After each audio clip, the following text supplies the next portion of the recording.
Hello दोस्तों, आप सबका स्वागत है मेरा इस यूट्यूब चैनल में। आज हम लोग जिस टॉपिक में ये वीडियो में बात करने जा रहे हैं वो टॉपिक है बैंक लोन। तो देखिए, जब आप बैंक से लोन के लिए जाते हो तो आप देखे होंगे कि बहुत बार बैंक बहुत सारा डॉक्यूमेंट्स आपसे मांगता है, जिसमें एक चीज़ रहता है, वो चीज़ है estimated and projected balance sheet plus profit and loss account. इसके साथ कई बार बैंक सीएमए डेटा और डीपीआर भी डिमांड करते हैं कि आप ये सारा पेपर लाइए तो हम आपका जो लोन है वो सैंक्शन कर देंगे। तो बात ये है कि अगर आपको ये सारा चीज़ बनाना है तो सबसे पहले आपको ये जानना होगा कि बैंक जब लोन डिसबर्स करते हैं तो कौन सा चीज़ है जिसको बैंक प्रायोरिटी देते हैं, या कौन सा पैरामीटर है जिसको बैंक चेक करते हैं। तो देखिए, डीपीआर की अगर बात करें तो यहाँ पे कुछ चीज़ आपको ध्यान देना है।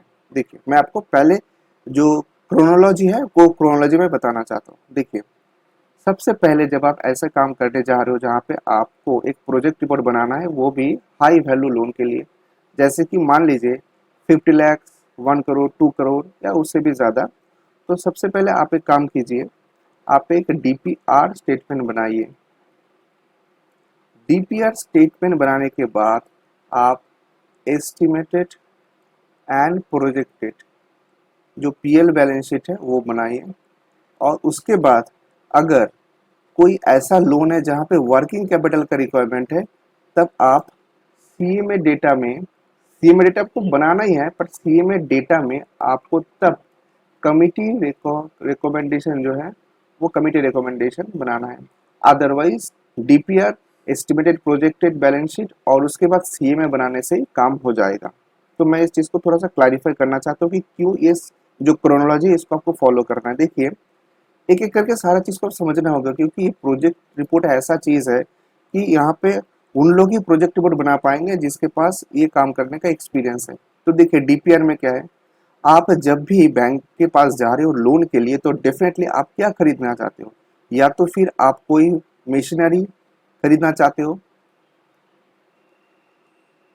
या फिर कोई व्हीकल खरीदना चाहते हो, या फिर कोई भी एसेट खरीदना चाहते हो जो आपके बिजनेस में काम में आएगा। तो इन सब चीज को हम लोग बोलते हैं टर्म लोन।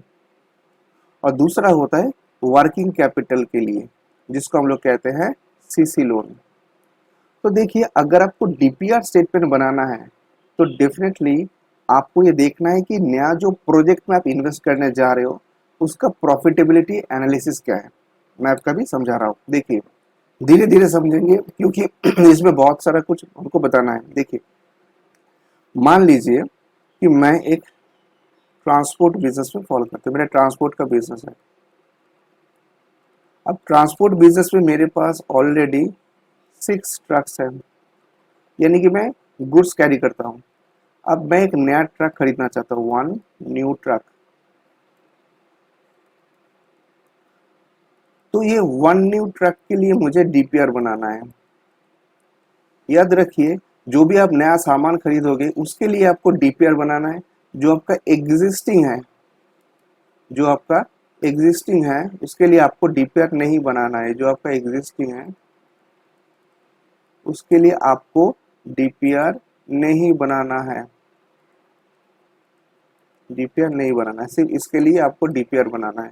तो ये बात हमको सबसे पहले क्लियरली समझना है। तो अगर मैं इस 6 ट्रक्स का प्रॉफिटेबिलिटी निकाल लेता हूँ, इस 6 ट्रक्स में जो मेरे एग्जिस्टिंग बिजनेस उसका प्रॉफिटेबिलिटी प्लस डीपीआर से मेरे को नया ट्रक का प्रॉफिटेबिलिटी मिल जाएगा। तो ये दोनों प्रॉफिटेबिलिटी को अगर मैं ऐड करूँ तो मुझे मिल जाएगा टोटल प्रॉफिटेबिलिटी, टोटल प्रॉफिट, यानी टोटल एस्टिमेटेड या फिर प्रोजेक्टेड जो प्रॉफिट है वो आ जाएगा। आई होप दोस्तों आपको समझ में आ रहा है कि ये जो चीज़ है इसमें कैसे आपको काम करना है। और ये वीडियो उन सब के लिए बहुत यूजफुल है जो पहली बार प्रोजेक्ट रिपोर्ट बनाने जा रहे हो या फिर डीपीआर स्टेटमेंट बनाने जा रहे हो। तो चलिए, ये पार्ट तो कवर हो गया, अभी मैं इस वीडियो का सेकंड पार्ट में आ रहा हूँ। तो चलिए, अभी हम लोग बात करते हैं कि हमको आगे कैसे मूव करना है।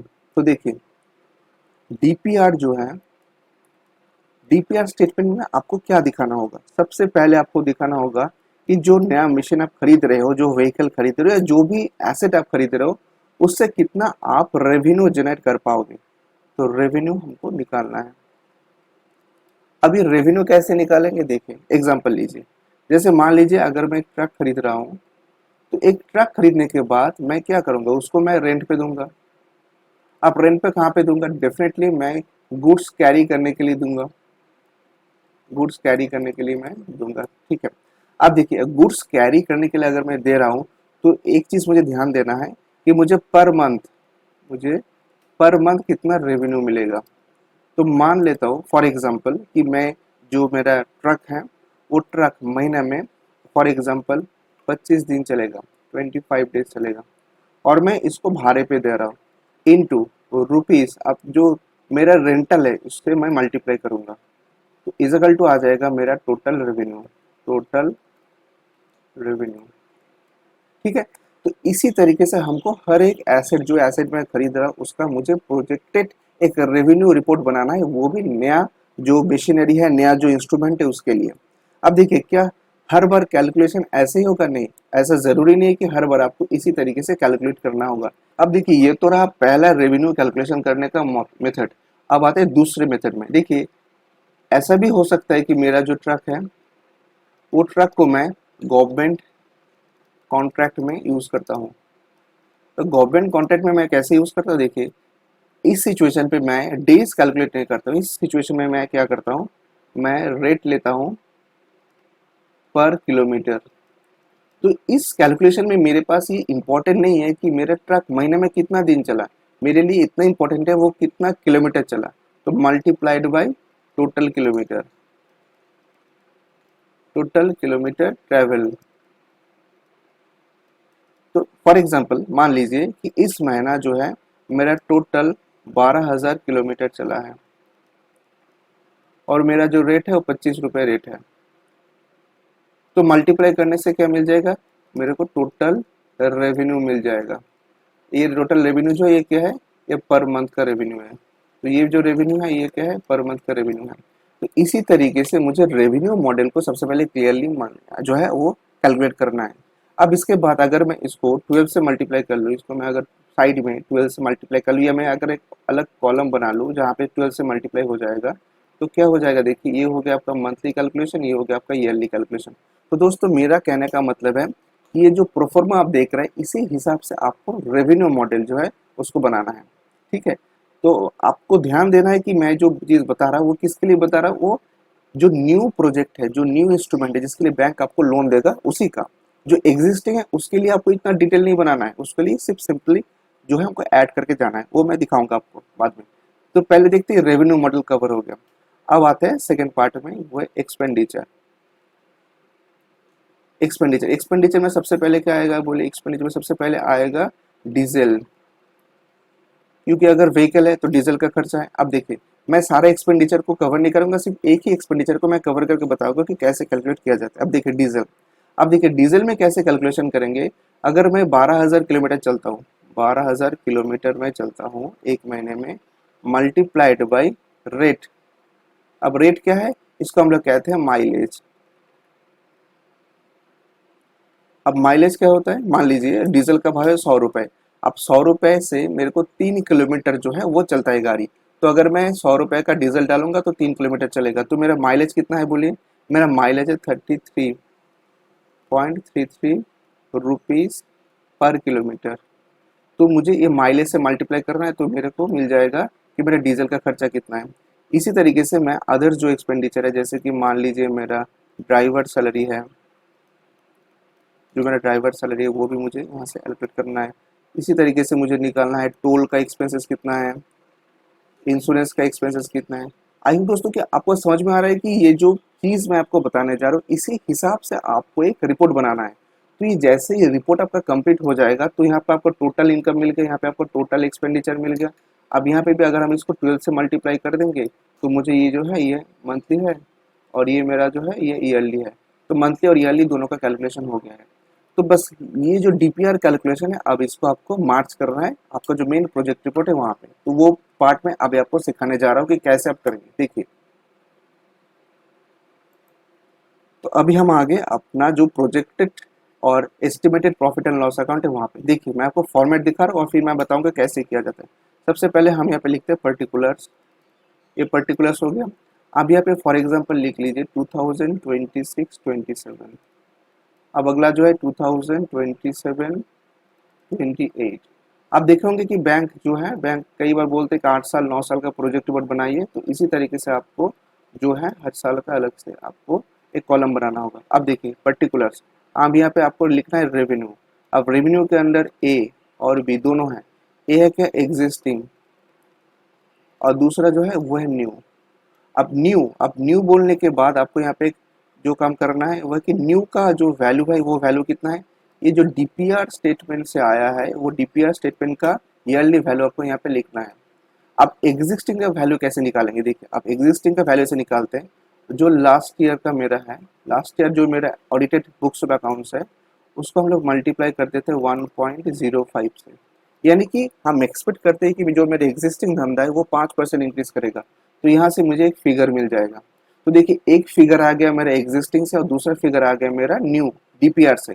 तो अगर मैं ऐड करता हूँ तो मुझे मिल जाएगा टोटल मेरा रेवेन्यू कितना है। अब देखिए इसी तरीके से मुझे एक्सपेंडिचर जो है उसको भी बनाना है।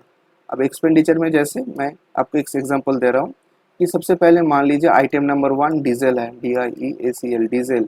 अब डीजल जो है इसका भी दो पार्ट है, एक है एग्जिस्टिंग और दूसरा है न्यू। अब जो न्यू का जो फिगर है वो कहाँ से मिल जाएगा, वो डीपीआर से मिल जाएगा।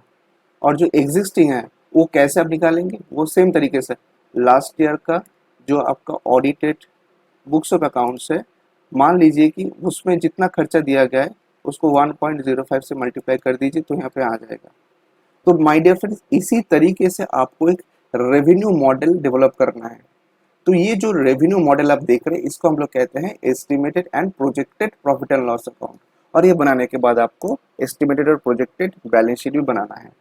पर ध्यान रखिए कि अगर आप कोई ऐसा मशीन का या ऐसा व्हीकल का प्रोजेक्ट रिपोर्ट बना रहे हो जहां पे आपको डीपीआर स्टेटमेंट बनाना है, तो हमेशा ये जो मेथड मैंने बताया इसी मेथड को फॉलो करके बनाइए। तो क्या होगा, यहाँ से क्लियरली दिखेगा कि आपका जो एग्जिस्टिंग बिजनेस है उसका ग्रोथ कितना हुआ है, और न्यू बिजनेस या न्यू जो वेंचर जिसके लिए बैंक लोन दे रहा है वहां से आपको कितना रेवेन्यू मिल रहा है। तो इससे बैंक को सहूलियत मिल जाएगा डीएससीआर कैलकुलेट करते हुए। वो देख लेगा कि डीएससीआर जो एग्जिस्टिंग बिजनेस का क्या है, न्यू बिजनेस का क्या है, तो वो उसी हिसाब से देख लेंगे ये प्रोजेक्ट वायबल है कि नहीं। दोस्तों आई होप कि आज का वीडियो से आपको कंप्रीहेंसिवली नॉलेज मिल चुका है कि कैसे डीपीआर बनाया जाता है, कैसे प्रोजेक्टेड और एस्टिमेटेड बैलेंस शीट पीएल में उसको हम लोग शो करते हैं। वीडियो अगर यूजफुल लगा तो प्लीज़ चैनल को सब्सक्राइब कीजिए, लाइक कीजिए और कमेंट कीजिए। और अगर आप हमसे डीपीआर या फिर प्रोजेक्ट रिपोर्ट सीए में बनाना चाहते हैं तो स्क्रीन पे दिया हुआ फ़ोन नंबर पे आप व्हाट्सएप या कॉल कर सकते हैं। आज के लिए इतना ही, बहुत जल्द मिलेंगे ऐसा ही एक यूजफुल वीडियो लेके। तब तक के लिए bye bye, take care and thanks for watching the video.